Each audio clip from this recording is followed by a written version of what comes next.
Welcome back to State of Decay 2 and the Commune. I did remember from last week that my goal right now is to collect enough fuel to keep my community running and to kill a couple of more juggernauts.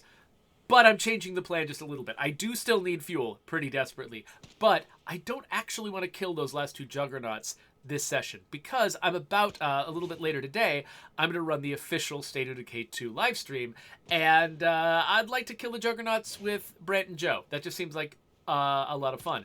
So, and also, they're going to do it very easily without my input, and so I might as well get credit for it, if I'm going to be going that route. So, our goals right now, this episode, are, number one, let's go resolve the bounty that we've got and make sure that the bounties we've got lined up are fun ones to pursue during the official live stream with Brant and Joe. So that's number one. Number two is go get fuel, which I will probably rely on a radio command for. Though actually, wait a minute. I've got a trader. I can also call in a fuel trader to get the fuel. Ooh.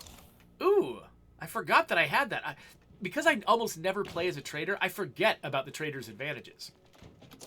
So we've got a goal, which is not to kill this guy. Instead, there's a different large man that I want to go and speak to. Oh, so Snowing Breeze says, I love State of Decay 2, and I wish there was World War II outfits and World War II bolt-action rifles. That's interesting, yeah. So we did go through a phase where we were adding tons of World War II weapons to the game. But did we neglect bolt-action rifles? Were there no bolt-action rifles? No Kar 98Ks? No Mosin Nagants? Nothing like that? If not, sorry. I don't think we've got any immediate plans to add more guns to the game because there's so freaking many. We do have, I think, some World War II era hats in the game, but yeah, I don't think we have like World War II era military uniforms. Partly just because I don't know how easily you'd get your hands on those in the zombie apocalypse anyway. So I definitely can't make any promises. I know that kind of content isn't what the team has been focused on lately. They've been focused more on systemic improvements to the game and user experience improvements to the game. Because, we went through a period of time where what we had a lot of was content builders. Who didn't have anything to do besides support State of Decay 2. And so, so that's why we ended up with extra vehicles, extra guns, extra outfits. We just had a ton of people who was like, this is what they're specialized in. This is what they've got time to do. Let's have them do it. These days, we've got a different mix on the team and different mix of responsibilities. So we've still got a few things here and there that are left over from that era. But today, most of the team is made up of systems designers and programmers and people who are specialized in sort of advancing how you play the game, not necessarily what toys you play with. So it would be difficult to just sort of add something completely novel in that category right now. But man, I would love to get Cash's suits in the game though, as wearables. Let's talk about bounties. Let's grab this SD Blackout, which we have earned, and then let's think about, okay, killing zombies with explosives. Brant and Joe are flush with equipment, so that shouldn't be too hard with them. Killing Juggernauts should be fun with them too. What else do we have here? We've got, okay, that's Juggernauts killed. What do we have from the Go Bag? Scavenging stuff. And the explosives one. Okay, scavenging stuff is just kind of boring, so let's not worry about that. What do we have from the Stay Frosty pack? Freaks while crouched, kind of easy. Zombies with fire, not that hard. There's not that many zombies. Kill 5 hordes. Freaks with rifles. 1 feral with a blade. Huh. You know what? If there is anything that I would like to make Joe do for me instead of do myself, it's killing a feral with a blade. So I'm going to grab that one. So we're not going to be focusing on earning bounties this session, but during the official Undead Labs live stream, we totally will. Oh wait, let me get out of here. Oh, by the way, I should welcome Azro UK, who just showed up for the first time. Welcome to my live stream. I'm glad that you have showed up. Oh, J Master pointed out that he noticed that I've got a new car. Yeah, so I did a couple of sessions ago. We did an episode where mostly I was learning from La Coalición how best to use this car. This is the Mad Norma, which has got deadly spikes on the front. It's one of the, it's based on one of the slower cars in the game, but it is hardy and reliable, and I love it. Anyway, let's see here. Okay, so let me look at my options. So first off, if I want to find fuel, I've got my resources radio options here. So I'm going to hit locate fuel. We get on the radio and ask around about good spots for supplies. I've got people working on your request right now. So somebody's going to drop some radio, some objective markers where I can search for fuel. Without Red Talon, we'd all be killing each other in no time. Where is the... Aha! Up here. Okay, so there's a place I can get fuel somewhere around here. That's great. The other option I wanted to use was call for traders, which I get because I've built a trade depot and my leader is a trader. So let's call a fuel trader, because I've got a bunch of influence and I can spend it to buy fuel as well. Possible trade shaping up here. Can someone handle it? Someone that's not me? Okay, so we got a fuel trader back at home. So, first I'm going to go scavenging for fuel, then I'll bring the fuel home and talk to the fuel trader to augment my fuel supplies even more.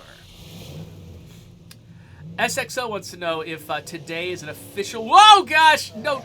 No! No, no, no, no, no, no, no! Get away from me! Get the freak away from me! Those things are made out of... They look like they're made out of wood, so I just felt like I could smash through them, but that was not a thing I could do. Not a thing at all. Okay, anyway. So yeah, SXO, yes, today is the day. We're doing the official Undead Labs live stream. Now, if you're watching this later on YouTube, it probably happened a week ago. But whatever. This is going to be the last live stream, the official live stream that we're doing this year.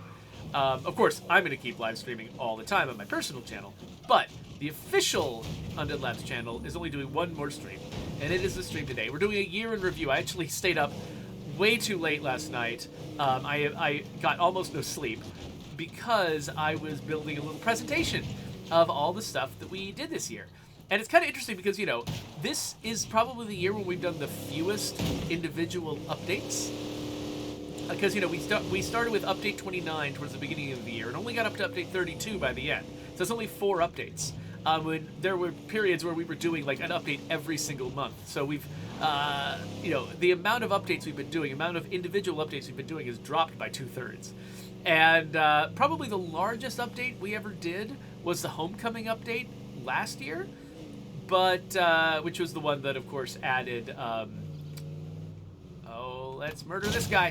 That added Trumbull Valley into the game as a map, as a core map, that sort of thing.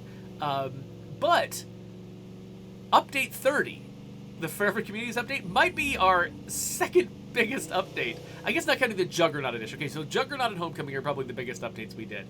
But Forever Communities, in terms of what players are able to do now, how it changed the way they're able to play the game, is one of the biggest ones. It's up there. Maybe it's like tied with difficulty levels when we added those. But it also, it expanded the save slots.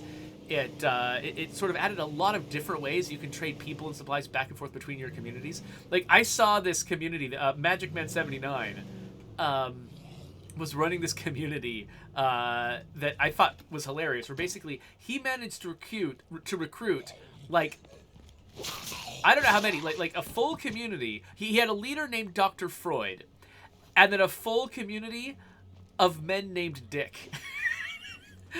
And that was the funniest thing in the world. Only possible after the Forever Community update, unless you're modding. It's only possible after the Forever Communities update, because you can actually trade people around between communities and use the, the character randomizer to get whatever characters you want, and then put them together in a dream team in the same community. So that was amazing. And so even though we haven't done like a ton of individual updates, I think the update that we did manage to get into the game this year, the biggest one we did, is a really big one. And I think it's something for us to be excited about. Azra wants to know if we'll release a doctor outfit that's already in the game. That's a good suggestion, actually. I hadn't really thought about that. Like, I've got sort of a list of outfits that we have not yet that we have access to that we have not yet released, which I sort of left with the team after I departed.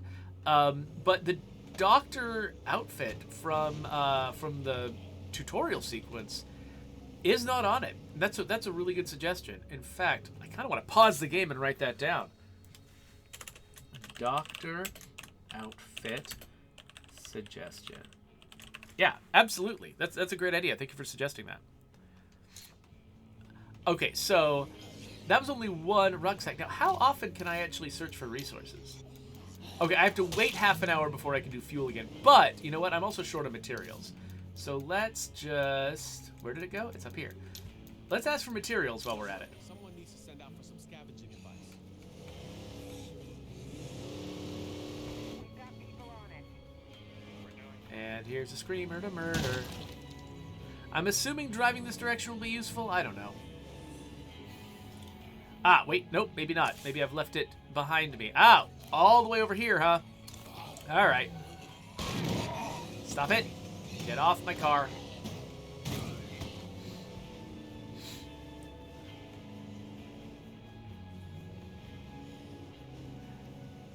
Yeah, so SXO, yeah, so adding in the Doctor uniform that already exists might not be that hard. I'm not sure. I can't make any promises. It might not be that hard. Making a brand new paramedic uniform is something we're not really staffed up for right now. So asking for that Doctor uniform that already exists, that's sort of the set of scrubs that the Doctor at the beginning is wearing, that's you know, the fact that it seems so achievable is part of what makes it a really good suggestion. Not just because it would be artistically good, which it would be.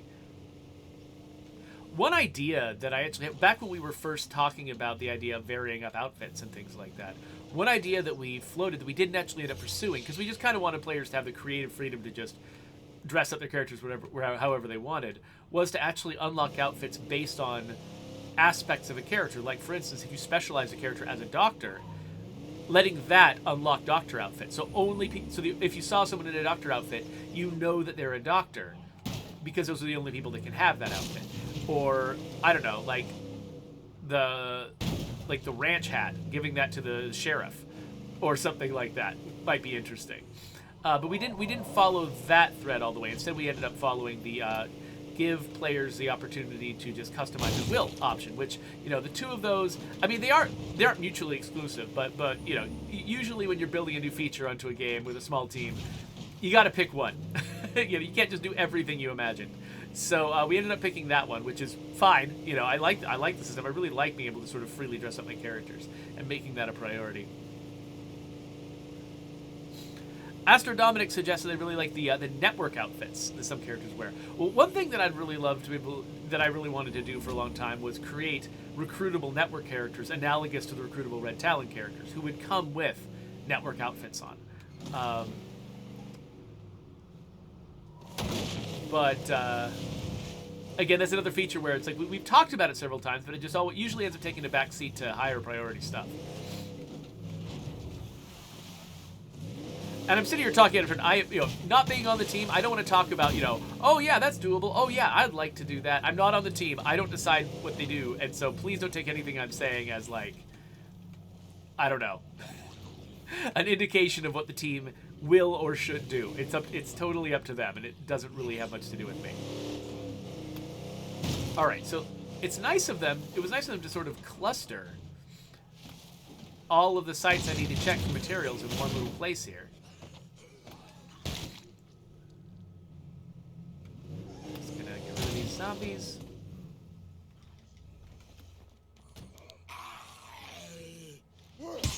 And because I got swordsmanship or whatever, I can just whoa, crap. Oh crap! Come on.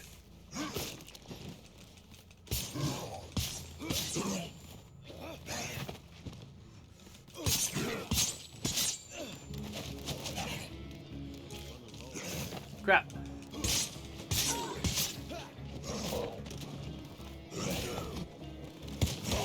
Dang it.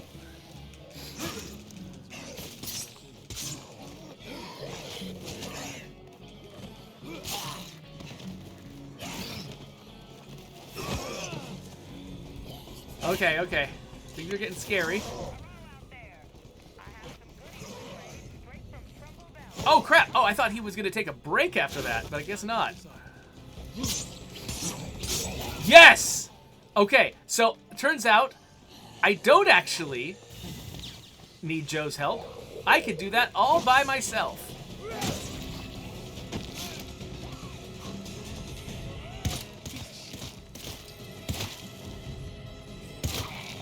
Okay, that little sequence just made up for all the times when I've been unable to get a headshot on a zombie. I'm sure this guy feels like a badass.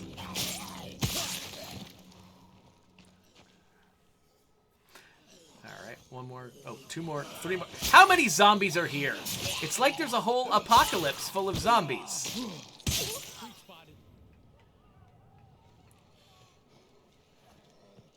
Alright, anyway. Where will I find materials? Will I find some over here, maybe? Nope. Oh, wait. Maybe in the... Yep, the mission box. Ooh! Wow, we've got 2! Nice.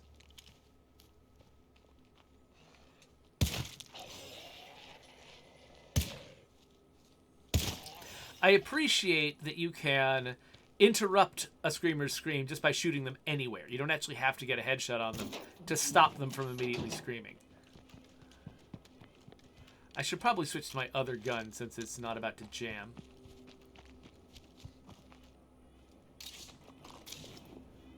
Alright, let's see what else is in here since I'm here.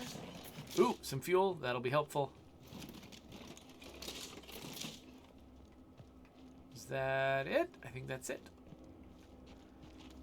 Alright, well I need to head home to get to that fuel trader, so we'll head that direction. Though I think there was a searchable car. Yeah, let's search this searchable car just because we're here. And they don't show up on the map or anything, so if you notice them, you just gotta grab them. Did I already? Nope. Oh, wait, let's go back to the bounty broker because I just unexpectedly completed that bounty, so I'm glad we found some gas. Mad Norma's already running low. I don't think she's the most efficient vehicle.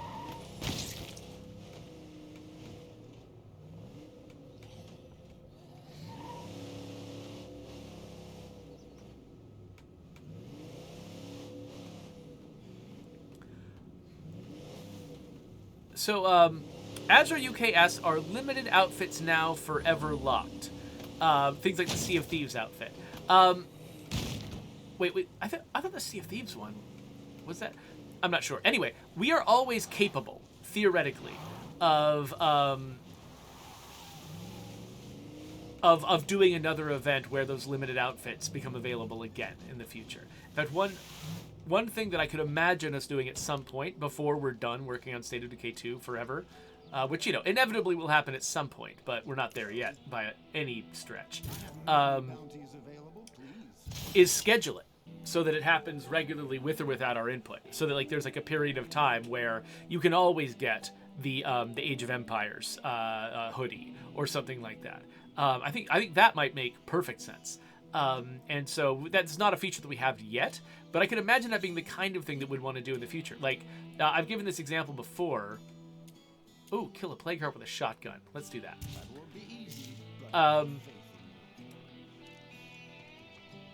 Like, State of Decay 1, for instance, you know, supported Xbox Live challenges, which are like, you know, they're kind of similar to bounties. They're just, there's one a month, and they're short-term achievements, basically, that you can get. And we are still manually refreshing those every single month. And when I say we, I mean some very kind person at Microsoft. Every single month, re-ups new versions of those challenges. And that game has been out for what? How many years now? Is it 9 years? State of Decay 1 has been out for 9 years, and we're still re-upping those challenges. I guess it was the Year 1 Survival Edition, so it's more like 7.5 years. But still, maybe it's 7 years. We've been supporting it for a really long time. So I could totally see us doing that. We just need to come up with a scheme for it. So that is something that I bring up fairly frequently with the team, that would be a really good thing for them to do while they're, you know, while they're still actively in development. They get a chance to do it. So I personally really like that idea. Because once we've had a piece of content like that, I mean, it's just sitting there. It's a waste if we don't give people the opportunity to get it again. I don't know if this is actually a good way to get to the firehouse. But it's the way I'm taking. As the Mad Norma flies. If y'all want to make some deals, come on by. Oh, hey, there's a wandering trader, too, in addition to the trader I'm here to see. So let's park Norma over here. Oh, the outlaw vest. That's the Sea of Thieves things you were talking about. Yeah, totally. I've forgotten that was a limited time thing. Let's drop off the stuff. Oh, actually, you know what? That axe. That might have actually been a good axe for this character to carry. I'm going to go back in and grab that axe again if it was good.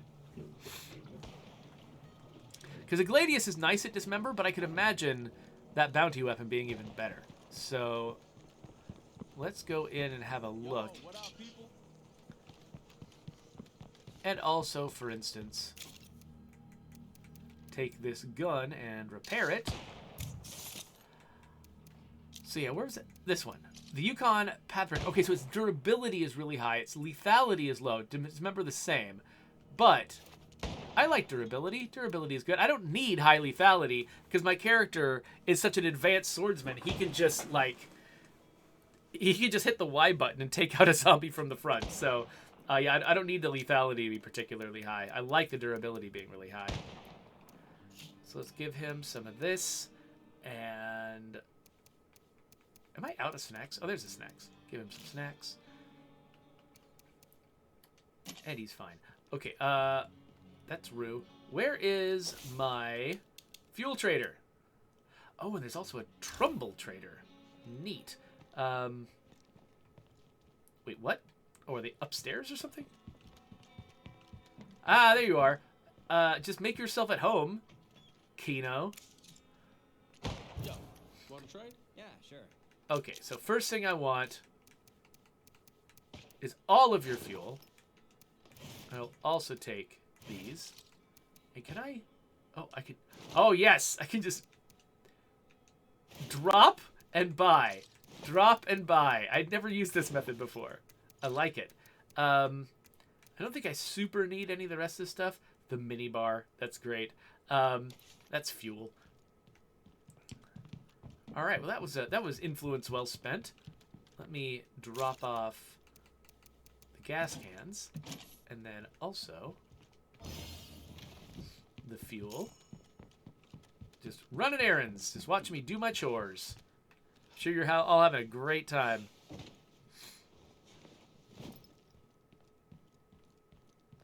Oh yeah, our average Twitch user is suggesting some ideas for different like leader-inspired outfits. And yeah, I'm in the wrong place. And yeah, I think those are all great ideas. Like he's suggesting, for instance, there's a red beret that that shows up in the achievement art for beating the game as a warlord, and that red beret might actually make a really good outfit. That's true. Artistically, that's a great idea. Chances of it happening in real life, a little lower, but I do appreciate it. Okay, so that's Kino, the fuel trader. Let's see what other traders we've got here. So we got the Trumbull trader up here, and then the Wandering trader. Oh, much closer. Let's go see the Wandering trader. My fuel is now up at 21. My materials are up at 15. So I have definitely cleared the emergency that I was trying to clear. So that's nice.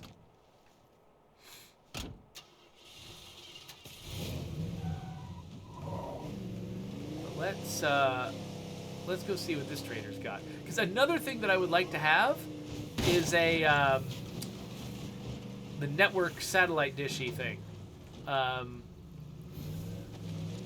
Right now I can't have quite as many outposts as I would like to have. Oh, all the way up there, huh?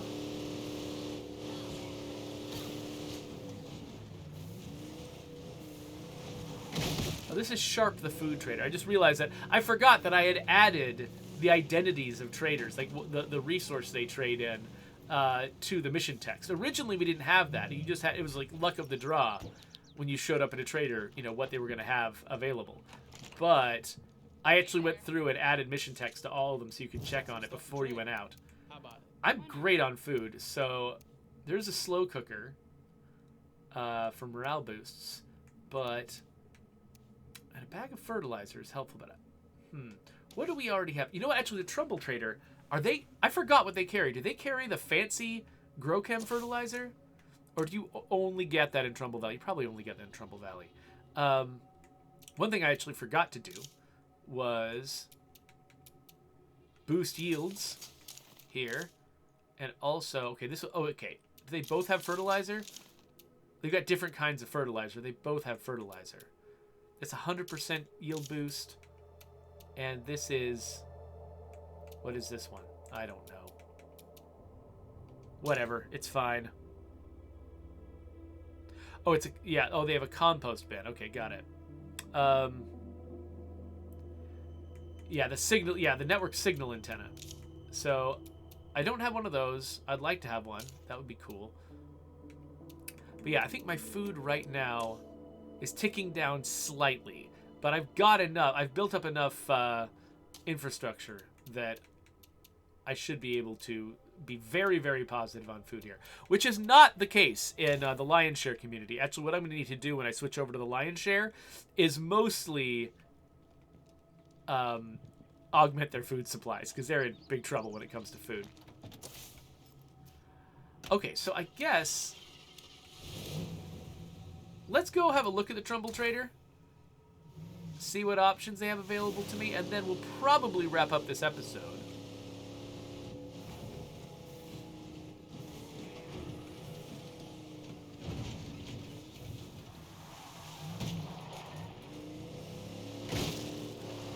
What is the best way to get down from this ridge? Here we go. Nope, not the best way. Okay way. That could easily have been a bloater as far as I could have told. Okay. Boost yields completed. Let's see here. Let's also compost to boost yields. We're going to be making so much food. It's going to be crazy.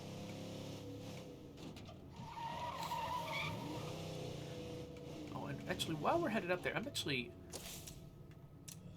not sure what state our... Ooh. Ooh.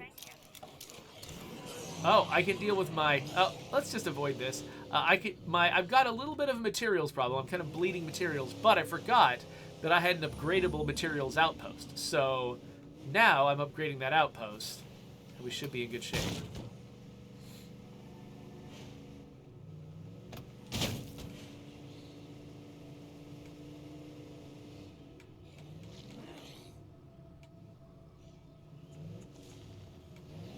Enigmal says, if the new scouting radius teaches us anything, it's that there's always a bloater nearby. True. Like, of all of the freaks, they are one of the most prolific. And part of that is, I think that they're, like, freaks actually, like, there's a certain budget for freaks, and I'm pretty sure that, I'm trying to remember if it's that each freak has got its own quota, or I think it might be something more like, there's an overall quota, and each freak takes up a certain number of slots in that quota. And so I think that, like, a feral might take up multiple slots. So if you've got a feral, that's a big deal. And a juggernaut is a big deal. But if you get a bloater only takes up, like, one slot. And so I'm not sure if this is actually how it works under the hood, but I think it's something like this. And so that means that, you know, if you're running low on space for spawning new zombies, bloaters are a lot easier to spawn than ferals and juggernauts, which is one reason they're more common. They also just generally have a higher limit. So it's easier to spawn them. So yeah, they're easy to spawn, and so they will spawn.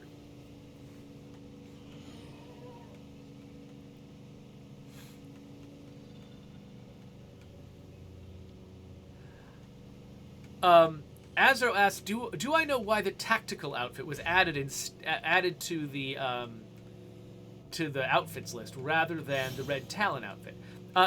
So I think you actually got a response from Orathaus, which is, yeah, it's because the Red Talon outfit is specifically associated with the Red Talon soldiers that you unlock and recruit for Daybreak. We didn't want to give you those outfits for anyone to wear because we wanted it to really be a mark of, you've got this special character. And so if you want to have a Red Talon outfit on, you have to have a Red Talon character. You can't just dress your characters as though they were Red Talon. You have to actually earn the character because they're special. Hi there. Oh, look at this little fire. That's great. Hey there, Alexis. I'm with the network, visiting from Trumbull Valley. Anything you need? Let's see. Well, I always love ammo, so I'll take some of that. And you've got Scorpion and, oh, another compost bin. Absolutely. I will take your compost bin. And, Scorpion too, why not? There's a All right. lot to carry. Thanks, Alexis.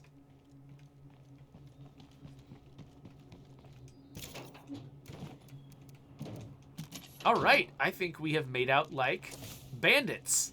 Let's, Do I want to deal with this on the way home? It's worth a try. It's on the way.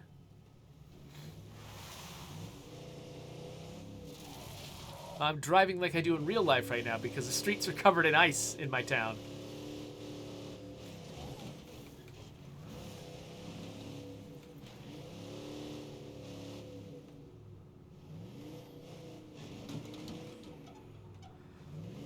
Yeah, so Azure UK says, oh yeah, that could, if we had just made the Red Talon outfit available to everyone, it could have made the outfit feel cheap. And yeah, exactly. It's like part of what makes that outfit feel special is the amount of work you have to do to earn it. And I think that it would stop feeling that way. And actually the characters would stop feeling as special if you could just dress anyone up like them. Now, even though, they do mechanically have benefits that no one else can get, and they would still be special, having that visual marker of them being special still feels like a big deal.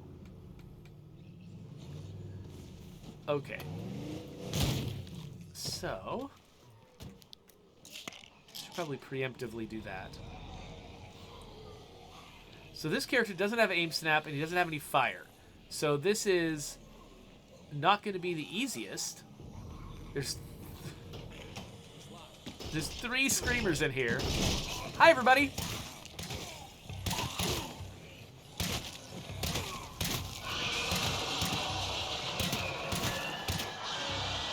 Screamers have got their like Secret Service guys here just throwing themselves in front of bullets.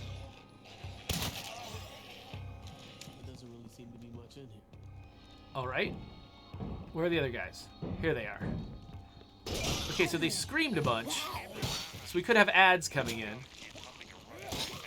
Yep, we got ads. Dang it. I thought maybe I could kill those guys fast enough that we wouldn't have to deal with an ever-increasing size of infestation. Yeah, it's just getting bigger and bigger. By the way, notice my character, when he's surrounded, does the faster finisher move. Just a single hack and they're dead. But the last one on the list... Oh, actually, I think that wasn't the last one. There was another one kind of close. The last one on the list, he's willing to do the longer move on. Oh, sorry, sir. Ma'am, were you... There we go. He's willing to take his time with the last one in the crowd. That was an intentional change because we didn't want to make it so that those longer kills were never seen once you had an experienced group. Because that would just kind of feel like there was less variety. You'd see the same animations all the time. But we really wanted to make sure that that you weren't in... Like, if you have a character who's a skilled swordsperson, you don't want them to be just taking a long, elaborate time killing a zombie and potentially, exposing themselves to danger. Like, if they're good at their job, they should be able to dispatch zombies quickly. So we added this sort of check that if they are sort of an advanced person... Oh, dang it. Come on. Oh, shoot. I guess I should have taken my time. I thought I got the screamer, but I didn't. Stop. Okay, I guess I should deal with these people.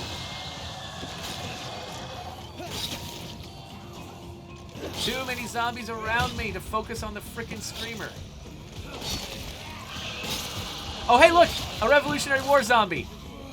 Killed it too fast. All right.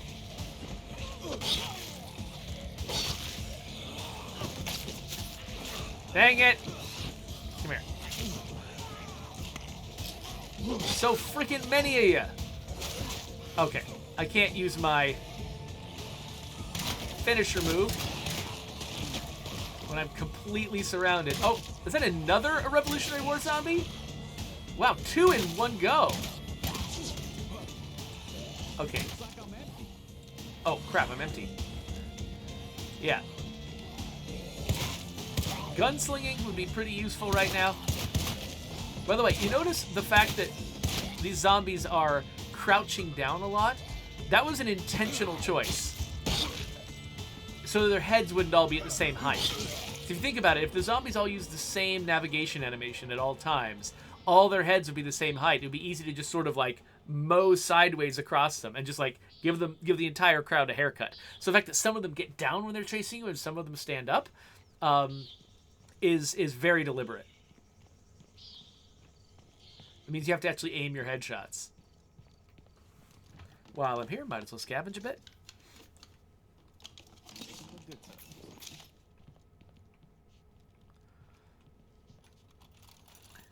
Nothing left here. So I think Zedric is expressing some nostalgia about the old head stomp animation, where your character would jump way up in the air and would like adopt this was from State of Decay 1, and we'd adopt like a low angle camera and watch you just come down full force on top of the zombie's head. That was a favorite move for lots of people. Huh. Auto workshop. Interested. Since I'm here, might as well go to that auto workshop. I've got plenty of space in my that's not where I'm headed. I went the wrong way. Whatever. Okay, go ahead and attract zombies over here.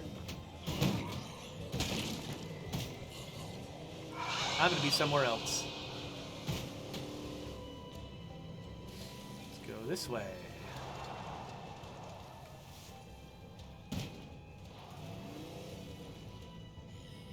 Okay, so yeah, this says auto shop on it. It looks like a warehouse. Let's see what ended up being inside it. Looks like we're alone. He says, I think we're alone. But I can hear growling. I think we're alone now. Doesn't seem to be anyone around. There we go. Toolkit. Yes, I think this is a proper auto shop in terms of what kind of place it thinks it is under the hood, determining what loot it carries. And also seeds, because that's what you should find in an auto shop. Peroxicus knows what song I was singing. I don't know if my kids would recognize that song, unless they watch Umbrella Academy. Because I think Umbrella Academy might have used that song. Okay, well, I'm all out of ammo. I don't have any fun... oh, crap. You know what? I'll deal with that later. I'll deal with it later, because we do have to actually spend some time with the other community. We got to go do a Lion's Share episode so that I can properly get ready for the stream. So, let's head back home, switch communities after we switch episodes. MacMert wants to know what the official Undead Lab stream this week is going to be about. So it is going to be a year in review. So it's just going to be sort of the regulars, me and Brant and Joe. And we're also going to invite Wonder along, who is our boss when it comes to streams and things. We got like multiple different bosses depending on different jobs. You know, like Joe and Brant and I all have different bosses in our respective game development teams. But Wonder is our boss when it comes to making the stream. So Wonder's going to be there too, and we're going to be basically talking about the year in review. I've got a year in review presentation going over all the stuff we've done this year, both the major things we did in the game, and also the major things we did with the community, some of the biggest things we did with the community. So it'll be fun to go over that, talk about the good times, and then take a break for a month. We're not going to be streaming for a month after that. We'll come back January 9th, I believe, is the day we're planning on returning.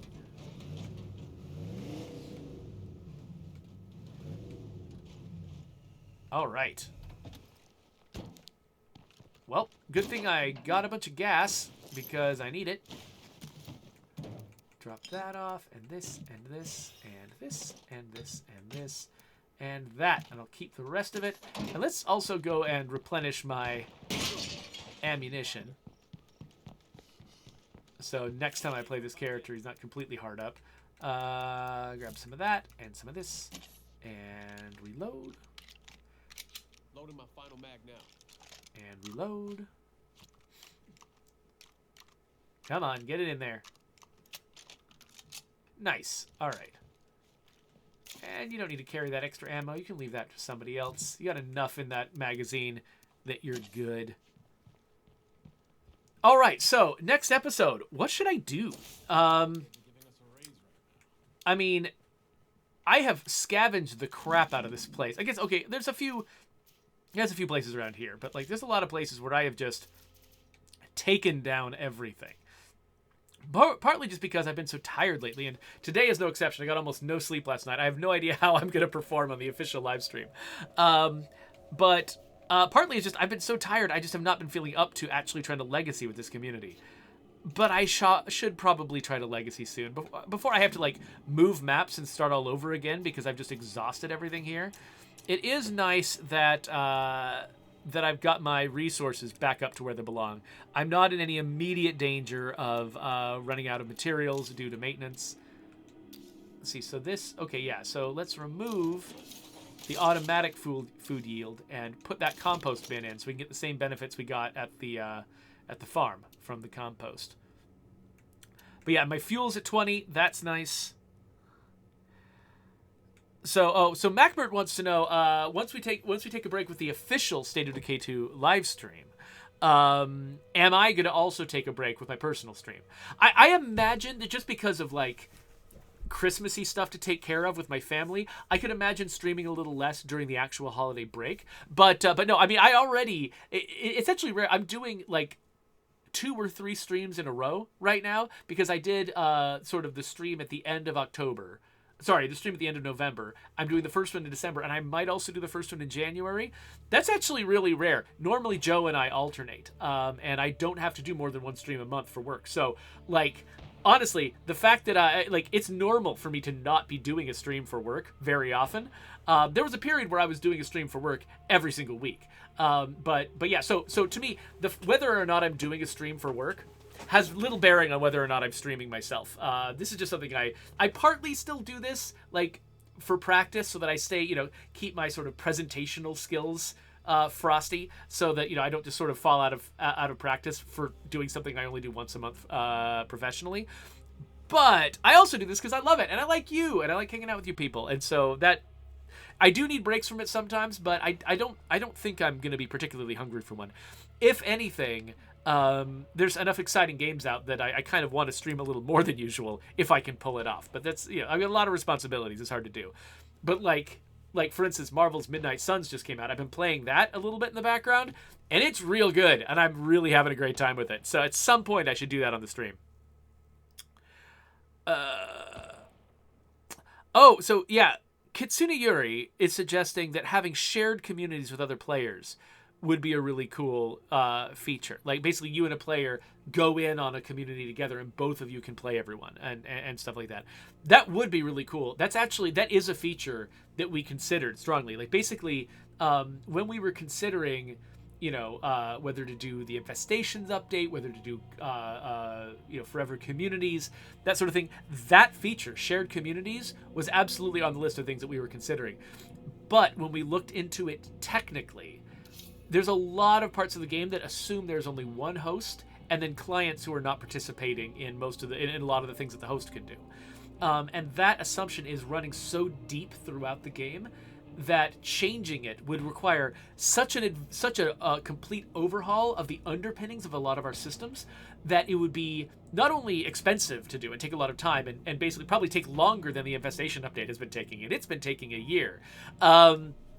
Not only would it take longer than that to do, but it would be extremely high risk. Lots of things that have been working solid without a problem for years would suddenly be at risk of no longer working. And the list of potential bugs would be enormous. So that's the kind of suggestion where I'm like, I would love it if we could add that to State of Decay 2, but I suspect that's the kind of thing we should consider for the future of the franchise, and it's probably not going to be able to come into State of Decay 2 because we really did our due diligence, tried to figure out if we could do it, and I don't think it was ever going to really be possible, even though we really loved the idea. Azro says that they pray that State of Decay 3 has some kind of weather dynamic. No comment. No comment on anything to do with State of Decay 3, but I know, I mean, that's been top of the wish list or like among the top of the wish list for ages. We know that functional weather is something that people want. And so, yeah, so definitely, you've definitely been heard. Consigliere is like, wish list? What wish list? So yeah, if you go to support.stateofdecay.com, there's a wish list option on there. As you can browse through things that other people have suggested. You can upvote ones that already exist, and you can write ones of your own. So yeah, I know La Coalición actually, he organizes multiple people to sort of contribute to these things from his community in Mexico. And there's other folks who have like ran campaigns to try to get stuff up really high, which is kind of a fun thing. But yeah, so we don't use it to determine exactly what we're going to do because we're really aware of sort of the costs and the risks involved in a lot of these kinds of features that people suggest, and some of them are just not possible. And so we can't do everything that people suggest. But we do a lot of the things that people suggest. And it's just a really useful reference for us to sort of determine, sort of gauge, oh, hey, there's a siege going on, whatever, to sort of gauge what it is that the players are interested in. Whether we can produce what they exactly are asking for or not, the knowledge of what they want is really helpful because it tells us more than just, here's a list of things to do. It tells us how people play, what people value, things like that. So it is really helpful. And, if something is impossible for State of Decay 2, that doesn't mean it's impossible for State of Decay 3. So so that thing is really valuable. We do pay attention to it. So, yeah, feel free to contribute to it if you like. Hey, that's a bunch of zombies. All right. How long? We've been doing this for, 45 minutes or something like that. We should probably get out of here. So let me wrap up this episode. But if you're on the live stream right now, stick around because I'm going to switch communities and really properly get ready for the official State of Decay 2 stream. So with that, there's a subscribe button. Here's links to other videos. And the next time I come back to the Commune, maybe to actually pursue their legacy, that link is going to go there. So enjoy.